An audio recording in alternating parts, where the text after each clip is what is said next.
Assalamualaikum warahmatullahi wabarakatuh. Saya Akita Damayanti Ria Santoso, mahasiswa Ilmu Komunikasi Universitas Muhammadiyah Yogyakarta, peserta mata kuliah Metode Penelitian Komunikasi Kualitatif tahun 2022. Pada video kali ini saya akan menjelaskan tentang analisis framing, analisis naratif, dan analisis semiotika.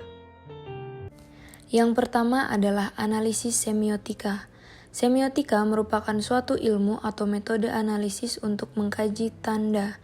Tanda-tanda adalah perangkat yang dipakai dalam upaya berusaha mencari jalan di dunia ini, di tengah-tengah manusia dan bersama-sama manusia. Semiotika pada dasarnya hendak mempelajari bagaimana kemanusiaan memaknai hal-hal. Memaknai dalam hal ini tidak dapat dicampur adukan dengan mengkomunikasikan. Memaknai berarti bahwa objek-objek tidak hanya membawa informasi dalam hal mana objek-objek itu hendak berkomunikasi, tetapi juga mengkonstitusi sistem terstruktur dari tanda. Studi tentang tanda dan segala yang berhubungan dengannya, cara berfungsinya, hubungannya dengan tanda-tanda lain, pengirimannya dan penerimanya oleh mereka yang menggunakannya. Semiotik mempelajari sistem-sistem, aturan-aturan, konvensi-konvensi yang memungkinkan tanda-tanda tersebut mempunyai arti. Semiotika memecah kandungan teks menjadi bagian-bagian dan menghubungkan mereka dengan wacana-wacana yang lebih luas. Sebuah analisis semiotik menyediakan cara menghubungkan teks tertentu dengan sistem pesan di mana ia beroperasi. Hal ini memberikan konteks intelektual pada isi. Ia mengulas cara-cara beragam unsur teks bekerja sama dan berinteraksi dengan pengetahuan kultural untuk menghasilkan makna. Untuk menginterpretasi tanda dibutuhkan 3 elemen, yaitu tanda, objek, dan penafsir. Penafsir adalah manusia yang melakukan interpretasi terhadap objek dan tanda yang mewakilinya. Setiap tanda dapat memiliki arti yang berbeda dalam konteks yang berbeda. Pemikiran pengguna tanda merupakan hasil pengaruh dari berbagai konstruksi sosial di mana pengguna tanda tersebut berada. Peirce membedakan tipe-tipe tanda menjadi icon, indeks, dan lambang atau simbol yang didasarkan atas relasi di antara representamen dan objeknya. Dapat diuraikan sebagai berikut. Yang pertama, icon. Icon adalah sesuatu yang melaksanakan fungsi sebagai penanda yang serupa dengan bentuk objeknya atau terlihat pada gambar atau lukisan. Yang kedua, indeks. Indeks adalah sesuatu yang melaksanakan fungsi sebagai penanda yang mengisyaratkan pertandanya. Dan yang ketiga yaitu simbol. Sesuatu yang melaksanakan fungsi sebagai penanda yang oleh kaidah secara konvensi telah lazim digunakan dalam masyarakat. Yang kedua adalah analisis framing. Analisis framing adalah salah satu cara analisis media seperti halnya analisis isi dan analisis semiotik. Secara sederhana, framing adalah membingkai sebuah peristiwa. Dengan kata lain, framing digunakan untuk mengetahui bagaimana perspektif atau cara pandang yang digunakan oleh wartawan atau media massa ketika menyeleksi isu dan menulis berita. Framing merupakan cara penyajian realitas di mana kebenaran tentang suatu kejadian tidak diingkari secara total, melainkan dibelokkan secara halus dengan memberikan penonjolan pada aspek tertentu. Penonjolan aspek-aspek tertentu dari isu berkaitan dengan penulisan fakta. Ketika aspek tertentu dari suatu peristiwa dipilih, bagaimana aspek tersebut ditulis.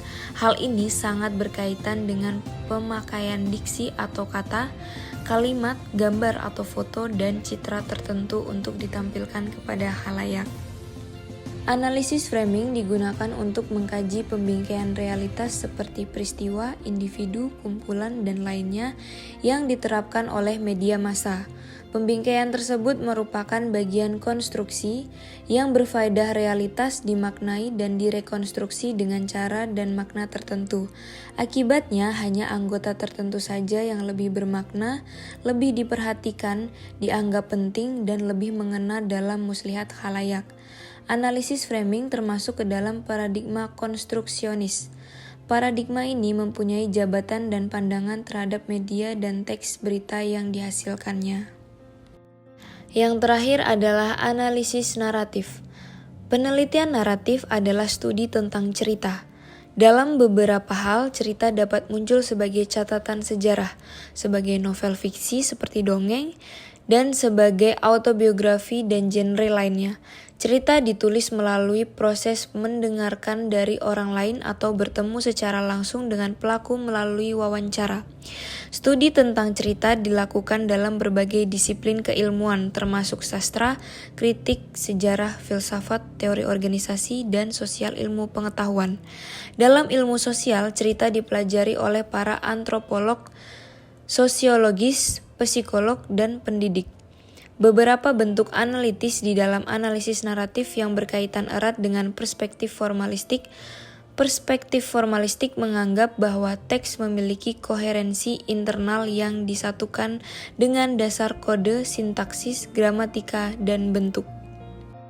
Gaya naratif merupakan kekuatan dari riset kualitatif. Tekniknya sama dengan bentuk storytelling di mana cara penguraian yang menghablurkan batas-batas fiksi, jurnalisme, dan laporan akademis.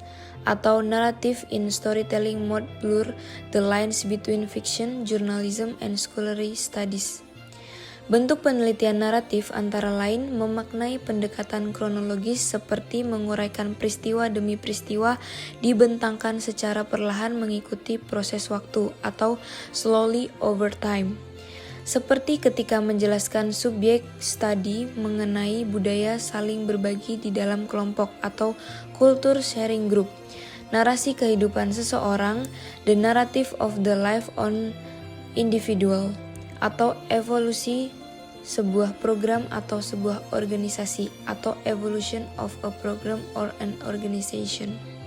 Teknik lainnya ialah seperti menyempitkan dan memfokuskan pembahasan. Laporan juga bisa seperti pendeskripsian berbagai kejadian berdasarkan tema-tema atau perspektif tertentu.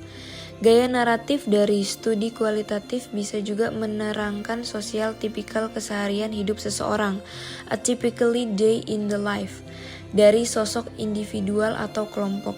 Unsur pokok yang ada di setiap bentuk naratif dalam sastra adalah plot atau alur cerita, yang meliputi beginning atau awal, middle atau tengah, dan ending atau akhir. Bagian awal yang memperkenalkan tokoh-tokoh serta tempat dan waktu terjadinya peristiwa.